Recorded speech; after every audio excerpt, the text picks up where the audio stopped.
Good evening, everyone. My name is Timothy Farrington, and we are all gathered here to remember a person that was truly dear to us. I was a neighborhood friend, close neighbor.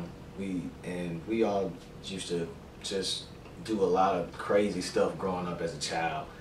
And one of these things that I can remember is that we built a sand dune that we used as a ramp. And knowing Paul was always the person that wanted to go first in every type of situation where it was something of thrill. And so we brought the dirt bikes out there, and we were all hesitant about the hill. And Paul stepped up and began to approach the ramp. And one of the other guys that was out there, he just hollered out to Paul, "Gas it up!"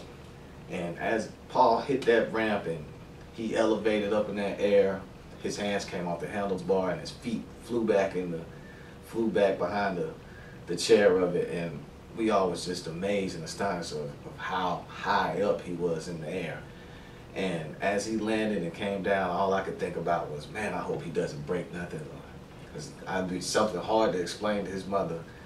And when he came around the curve and he looked at us with a sly grin, he was just like, "Who's next?" And all of us just I sat there with our mouth wide open, just couldn't believe it that he just done that. And that just was one of the instances that shows just how much of a risk taker that Paul was. More than just a risk taker, Paul also had a generous heart for giving.